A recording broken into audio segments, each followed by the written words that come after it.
Did you know that stokvels have been in our communities for almost 100 years? They started as stock fairs where farmers used to trade cattle but also socialize and exchange ideas. Stokvels primarily became a way to ensure a dignified funeral. Today, stokvels are not only used for burial but for building houses, buying land, investing in the JSE and wealth creation.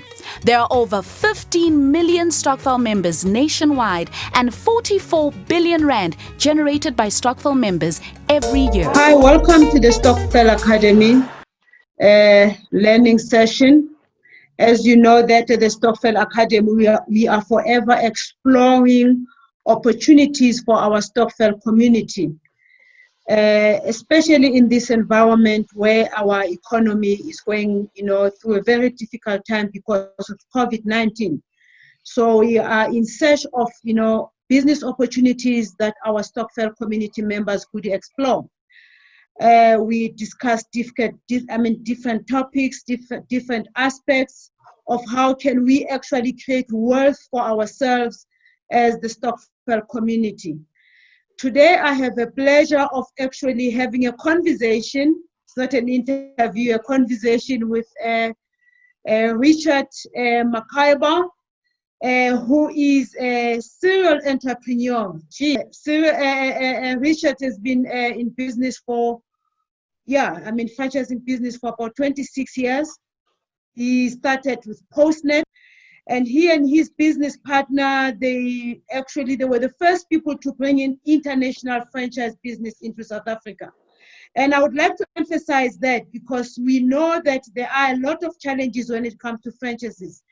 There are a lot of, local isleke, which sometimes turn out to be a bit dodgy. Richard opened his first cash converters store in the Western Cape many years ago, and that was in 1994. We've come a long way, Richard. I would like to actually welcome Richard, and over to you, Richard. Can you please share with us your long 26 years journey in this business? Busi, thank you so much for that introduction, and thank you for the opportunity to chat to the members of the Stokvel Academy. It really is a privilege today to have this time together and share some thoughts about business in general, franchising probably more specifically, and perhaps a journey that I undertook way back in 1994 and have been going through this for like 26 years now. So as Busi said, I got involved in the cash converter business. Specifically, we opened the first store in Parow in the Western Cape in 1994, in September of 1994. Why we got into franchising specifically was because of its very empowering nature. So maybe just to cut to the chase of what a franchise is all about, it's about a business model that distributes goods or services. It's as simple as that. So, and what you're trying to do is you're trying to create this business model to distribute goods. Let's say in a cash converter environment, it would be, as an example, buying and selling second-hand household goods, or services also within cash converters where we lend money. And that's really what it's all about. And as a franchisee, what you do is you buy into this business model that is a proven business model, so you don't have to go and create your own business. You're buying that, the understanding and the intellectual property from the franchisor, and you're effectively then implementing that while using the franchisor's brand. So it's about a proven business model and the right to use a brand. And in that way, what happens is that we as the franchisors have done all the work beforehand. We've created the business model. We've fine-tuned it through the years, and our business model has changed over the 26 years. We've added the money lending component to the business model as an example, and I'm sure during the discussion with Busi today we'll talk about all the innovation around the IT and the like.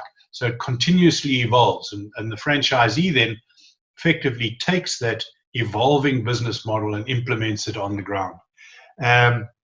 Why does this appeal to us? It appeals to us because effectively what it does is it provides people with access into business that may not have wished to have the high risk of creating their own business, and going through learning and all the mistakes that we've made through the process, and effectively allows them to, let's say, piggyback on our skills and our experience. So some people say you're on business by yourself, or you're in business by yourself, but not alone as a franchisee. We have all of the functions within the business that you need to understand and you need to have in place. It's like sometimes understand a business like building a puzzle. So you've got to have all the pieces in the puzzle to get the picture correct, and then you've got to put them in the right place. And that's the role of the franchisor, is to make sure all the pieces of the puzzle are there and then help you put them in the right place while you're going through that process. Maybe Richard, just, yes. if I can just, sorry if I can just jut in there before I lose your thought. I like when you mentioned that this gives people an opportunity to learn from you. You know, you've gone through the high risk road. The other day I was listening to one of the business gurus, and he said he always wants to remain as a white belt in the karate world. And that fascinated me, because if you're a white belt, you are not an expert, you're always learning, you know, from a black belt. So can I call you a black belt of franchising, Richard? Possibly so, but maybe I like the analogy, but I think that what one must understand as well is, in the franchising environment, I've been doing this for 26 years, as you said. I've probably made every mistake that's possible to be made. So that's another reason why one wants to learn from the greybeards. You can see I don't necessarily have the beard, but I do have the grey hair. We've made all the mistakes, and that again goes to why I choose franchising. You don't need to make the mistakes. We've made them already. We've got another analogy sometimes I use is your gogo's favorite chocolate cake. There's a recipe there. She learned that from her mother, and she makes that chocolate cake fantastic. So when you want to make the chocolate cake again, you take the recipe and you follow that recipe. You end up with exactly the cake that you want, that tastes the way she made it 10, 20, 30 years ago for you. That's what franchising is about. It's the proven business model to help you, first of all, lower risk in the business for failure, and secondly, increase the opportunity to make profit. And in our business, what we refer to, we have a model, and those people that are interested in taking this discussion with us further, we'll share with you what we call the wealth creation model. It's about investing in a business, the financial side of things, investing it from an owner operating point of view, and building, creating, and growing your business so that you create wealth for yourself, for your family, so that you provide a lifestyle that you desire for your family through the running of this business. So it's really, we think it's a very, very exciting business. It's evolving all the time, and just in that context, just to share with you, clearly none of us would have desired COVID-19 to come about, but it is, and there's nothing we can do about it. Yes. Yeah. But what we have learned through this process is how quickly we can adapt. So as an example, in terms of the information sharing that we do with our franchisees, we have fortnightly now franchise meetings with all of our franchisees.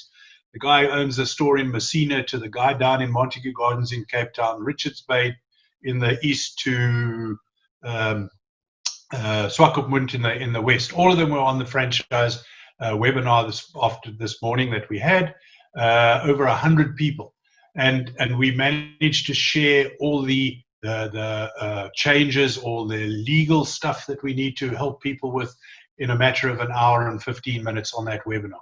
Whereas before COVID, we had to spend a week and go to franchise meetings in Johannesburg, one in Durban, one in Cape Town, fly people all around the country. We managed to do it very efficiently in 1.5 hours. As they say, 10 lemons into lemonade. So COVID has become a lemonade in that we're spending less on traveling expenses now. And you are able to share information much quicker, you know. Absolutely. Like we are doing right now. Just as another example, we'd in-housed our IT, our point of sale system 5 years ago, and we've been developing this for a 5-year period of time. So we have our own chief information officer, we have our own point of sale system. We now have that implemented across the 90-odd stores in the country. We have 650,000 customers on that database now, growing at 30,000 a month. We had identified to bring web shopping to South Africa next year, 2021, when we did our planning in 2019 for 2020. Said, okay, we could buy and sell in bricks and mortar in our stores, but what about those people that couldn't have access to the stores because we didn't have a store in their community, let's say. So the strategy was to go web shopping, and we'd kind of pencil that in to bring that to the market in 2021. Well, as a result of COVID, we've brought that forward, and we'll launch that into the market in July this year. So another innovation that's fast-tracked what we were planning to do as a consequence of this pandemic. So it's not all doom and gloom. I'm happy to hear that a lot of new developments have been taking place, Yes. and which I think is very important for Stokvels, because by nature, Stokvels have been boggled down with just being consumers, and what we're trying to do, we want to break away that consumerism cycle, turning them into wealth creators. Of course, we still want consumers who come and buy at cash converter stores. Yes. That's the other side of the coin. Yeah. So yes, exactly. I've thought over the years that this would be a fantastic opportunity for Stokvels to effectively look at the same problem, but come up with a more or a different way of approaching things from a consumer point of view. So it's not necessarily we're going to save and consume now, but how about this? How about saving, investing, and then from that investment, utilizing the return on investment for consumption maybe into the future? And maybe another analogy that I like to use over here is that when you're growing a business, it's similar to planting a tree. Let's use, because it's winter now, so citrus is in season, you're going to plant a lemon tree or an orange tree. The first year that you've planted that orange tree, you're not going to get many oranges out of it. But over the years, you go through this whole process of planting it and caring it, and watering it and pruning it. And as the years go by, you're able to pick fruit from that tree more and more every season. It's similar in the context of investment rather than consumption. So get a group of people together who may well be the investors, and they could be any number of people. You and I have had this discussion over a period of time. I don't know if we've got exactly the model, but my thoughts would be somewhere around collective. So let me take a step back. What do we need? We need effectively money, and we need operators. So if you talk to the money side of things, in the franchising industry, they talk about unencumbered capital. So high level, a cash converter store costs 3 million rand to set up. We need 1.5 million in cash, and we can borrow the other 1.5 million from the bank.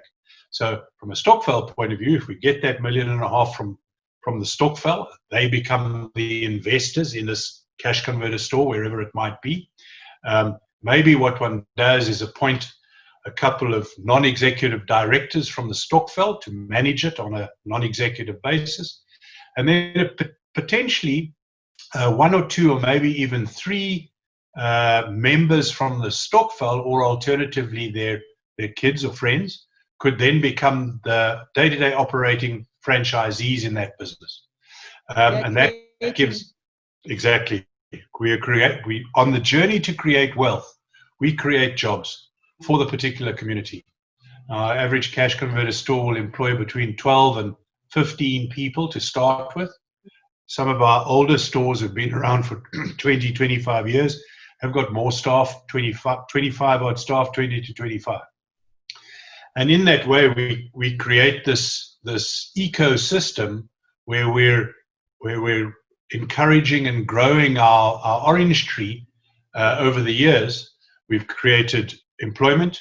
We've given people who are effectively running the business on an operational basis, the chief executive officer of that franchise, marketing manager, etc., etc.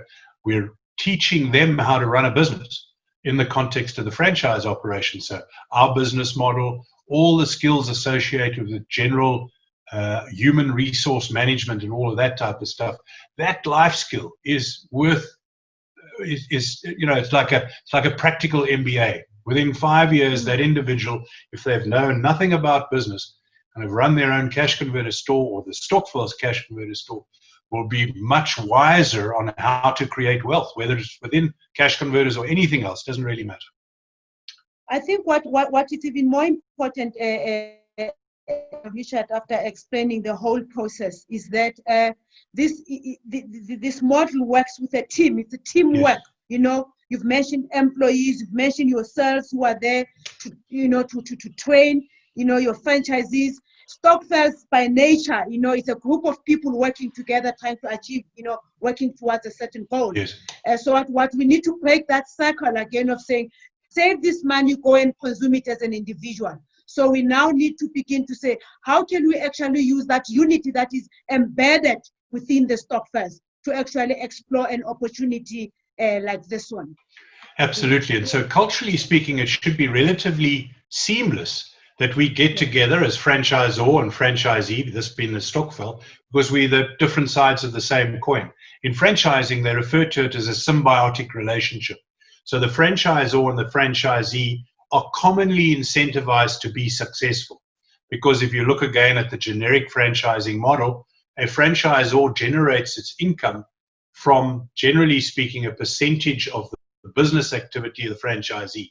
So the higher that business activity is, the more income the franchisor is going to make.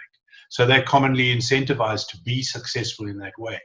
And so my vision would be, is we'd effectively put a subset of the Stokvel into operating the business.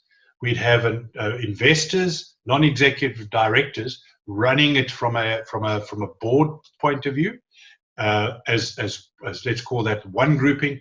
The other grouping of people then being the franchisor, and we would be providing the intellectual property, the business model, the recipe, plus the right to use the brand in that particular community.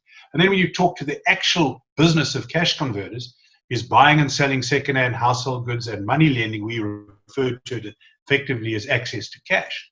I would argue that post-COVID, the demand for that service is going to be higher than prior to COVID. In other words, are people going to need good quality products at relatively cheap prices going into the future? Yes, they are. Are they going to need access to cash? Yes, they are. So it's unlike, I would be very concerned if I was an owner of a sit-down restaurant right now, because that industry is going to be under a lot of pressure going forward. Whereas I think we're very fortunate that as a consequence of COVID, the demand for the cash converter business model is going to be even higher. Actually, yeah, that takes us to the question that I was going to ask you. That look, I mean, under this COVID, everybody's like, I don't have money. You know, that's the key word now as we open our mouths. But definitely, we've got things that we don't need. That's what I've picked up as I was listening, you know, to some other interviews. So you spot on. You know, it sounds like there is an opportunity, you know, that through this COVID situation to actually exchange goods. And of course, the key word for us, the Stokvel Academy, is always creating wealth for yourself. Because the amazing thing, as you exchange these goods, you know, you're trying to create wealth for yourself and you're helping someone to live slightly a better life, you know. And I think, Richard, we've got a lot that we can explore and discuss.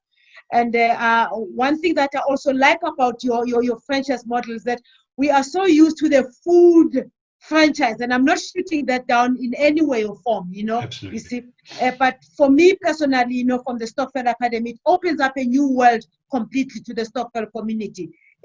So I really appreciate, you know, your time to share with us, and we are looking forward to actually engaging further with our Stokvel community. I actually call it not just Stokvel members, because the Stokvel is part of the community. You know, some people don't belong to Stokvels, but they are parents to young Stokvel members, you know, or they are young people whose parents are in Stokvels. So we need to actually push this community philosophy, working together towards creating generational wealth for ourselves. Yeah.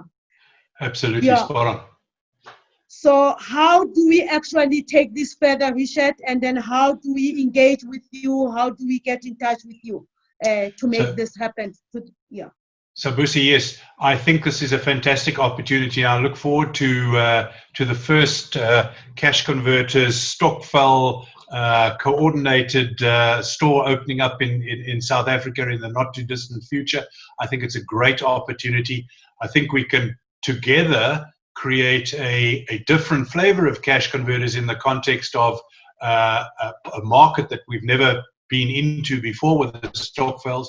Work together to create wealth between the two parties, which I think is really, really important. So, yes, that would be fantastic. I would suggest what people do if they're interested in pursuing this is contact our network growth team leader. Her name is Ilse Murray.